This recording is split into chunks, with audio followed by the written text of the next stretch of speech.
Hello everyone, so my name is Robert from TVbeat, and together with Jeff, today we will talk about how TV media companies can create a holistic marketplace. So first we will start with some of the challenges we see at the moment, right? So as you were able to hear today, and as you can see with your consumers, viewers, TV today is everywhere.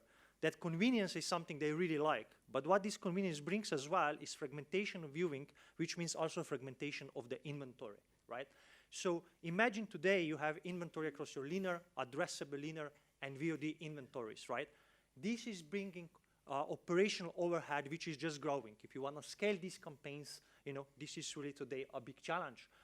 It also brings a siloed approach to the forecasting and planning, right? You have great solutions already on linear, which you're using for the last 20, 30 years.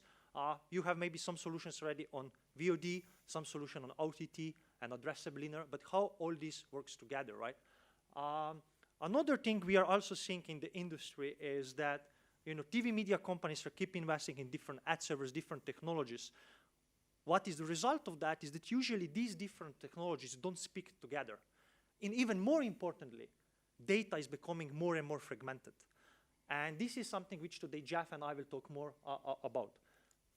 So just on this, I think we've got to preface this with saying that this is extraordinarily dull, right? What we're about to talk about is extraordinarily dull, but extraordinarily important. So we've had years and years and years of just of finding ways to monetize content through different platforms, and fortunately that appears to have slowed down. Thank heavens for us all. So now we don't have to just kind of race to try and get monetization out. Now we can actually look back and go, right, how do we kind of put all this together? So it's a plumbing problem. So I've been going on about this for quite some time. So this is the dull bit. So if you want to leave, please do so, because it might make you fall asleep. But if we don't do, all of us have this problem in front of us, if we're faced with this. So we need to start doing some plumbing and enable A to add to B. Exactly. So that's how the ecosystem usually at the TV media company looks like, right? You have 4 or more different silos or a bit less, and then you have different components you need to do actually across every of them. And that's how usually at TV media companies this situation looks today. Jeff is the best to talk about that. Do you maybe want to add something to that? Or? Well, I was going to say, so for instance, Carrier was, as was mentioned just a minute ago, Carrier is built predominantly for linear. Now we're trying to adapt it to handle VOD so that we can actually have a seamless approach. It's not also, one of the things I think we also miss is we do talk about planning, we do talk a lot about inventory, we don't talk that much about copy, and copy is incredibly important. What's the point of buying 1,000 spots if your copy's not in the right place? And those systems, so for me, Carrier is not just about the buying tools, it's about the operation. We take 100% of all our copy is now rotated through Carrier. 100%. Come on, okay? So that's where we're kind of moving to, and it's the attribution of copy that for me is the key. So if you can kind of look at this and think, can we track copy across all of this? Because we know that it's a one-to-one experience between someone watching a piece of copy and someone then reporting it back. Okay, so for us, although again it's quite dull, I'm trying to look to how can we have a unique attribution to a piece of copy, whether that is a watermark, an audio, fingerprint, whatever we do, can we track it and can we report it back in through the systems? So this is trying to give you an idea of where we currently sit, and silo effectively means it doesn't talk to each other. So we've got to try and get those silos on every one of those planes to talk to each other. By the way, Robert, you have to stop me every so often, because you won't get a word in edgeways, mate. They know that, you might not. Okay, so if we go to the next slide. So what we want to achieve, right? So we want to achieve audience-based selling across all your linear and addressable TV properties, right? That's the end goal. So how we can do that? So we see this as a 3-phase approach.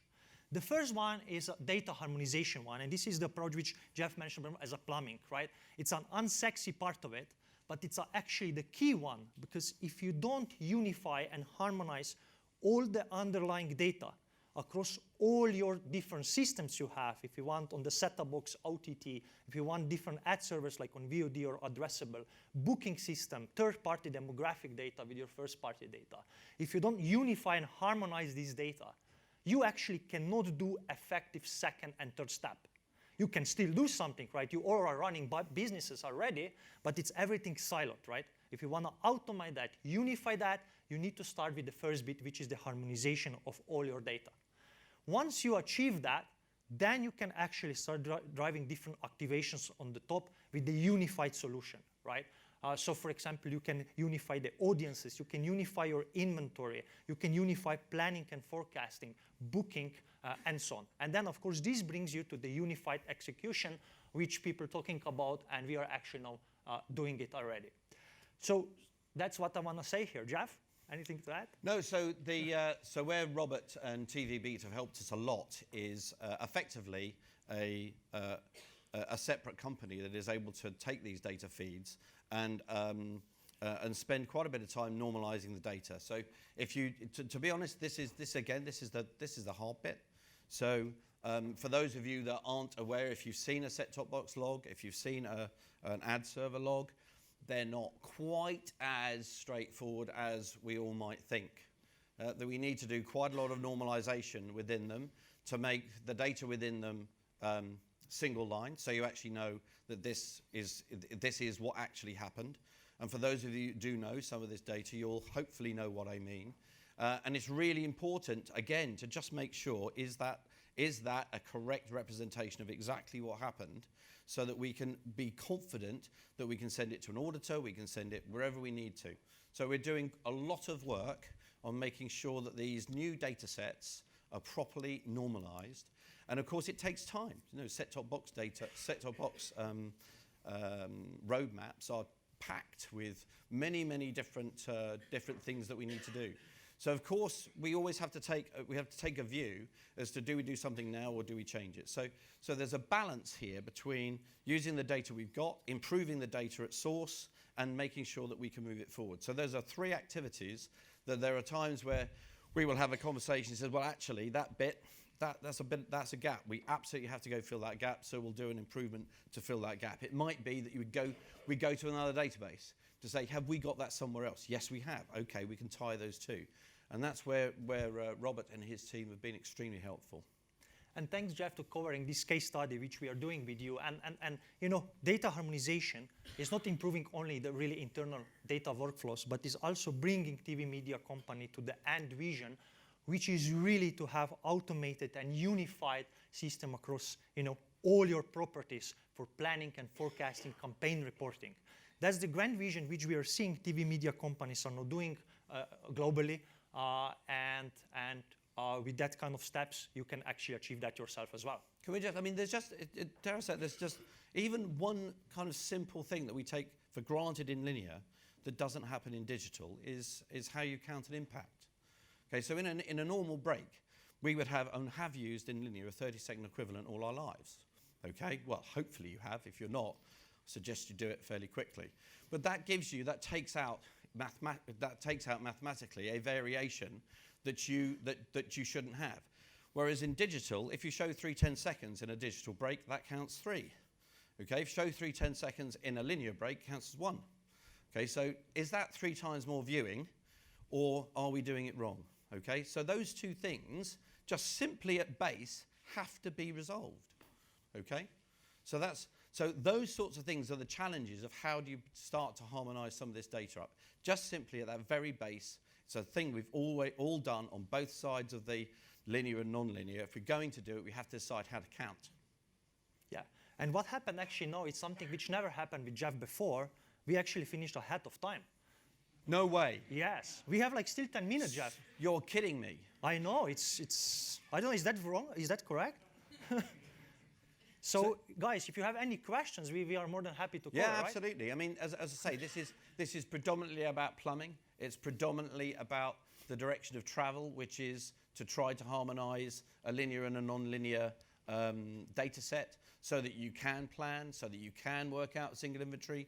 We're at the first stages of it, as it would be, but we thought, you know, at this point, it's taken It's taken quite a bit of work to get to here because we've got millions of set-top box records. We've got millions of impact and set-top box ad server data reports. Okay, and it does genuinely take some time to get things to actually add up and actually then make sense. And that's not to say that the data isn't good. It's just we're normalizing it and making it and preparing it for a future to enable us to sell it together. Does that? So I know that's a relatively simple message. For those of you that would be interested, one of the things that we've done is we do have a single unified copy number in the UK. So that's quite good. One of the things we were talking about, even with addressable principles, are that everything is frame accurate to 30 seconds, so you can do that insertion. And one of those things is that it is quite dull, but it is incredibly important that all these data sets actually match. And it drives people nuts.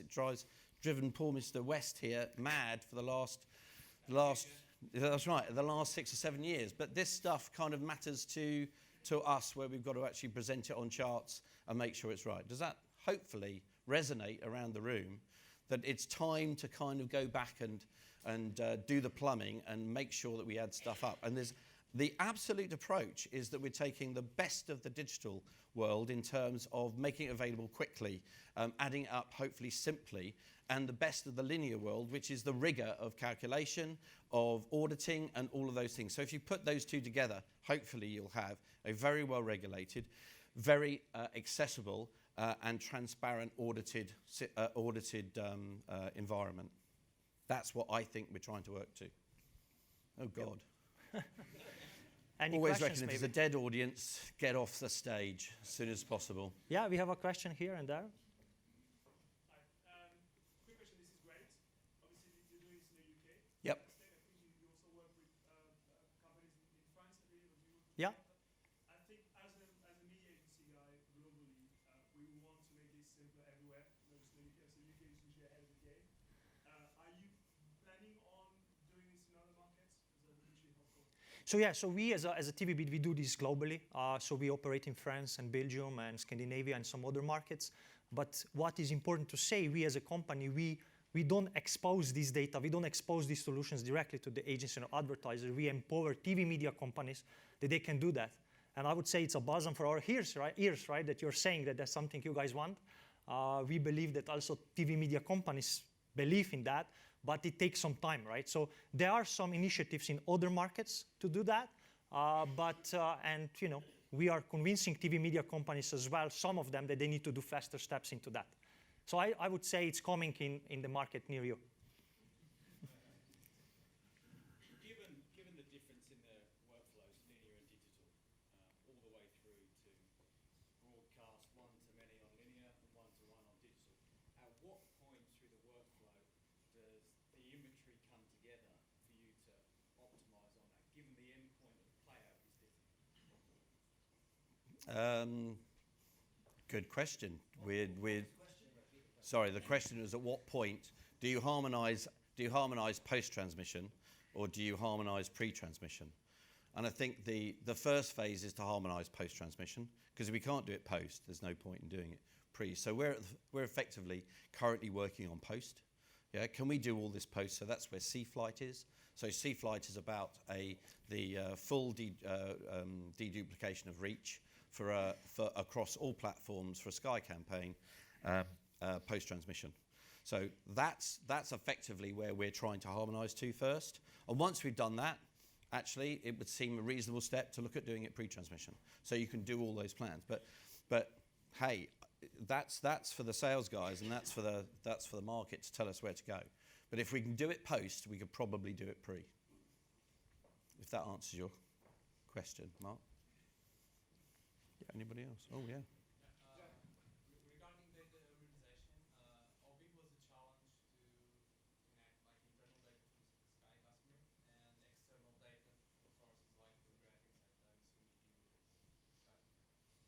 Yeah, so the question... Did you hear that? It was about how to connect, how do we connect the large data sets together? Yeah? Yeah. Internal data Internal, external. internally and externally. Yeah, so what we see this really depends heavily on the market, right? So in some markets, like for example, UK and also US, you have companies like Experian or LiveRamp who are offering that service to match actually external and internal data sets. In some other markets, actually, it's harder to do that because there is, solutions or companies not exist really yet to map these kind of data sources. So really depends on the market. But usually there are third parties on the markets who provides that service.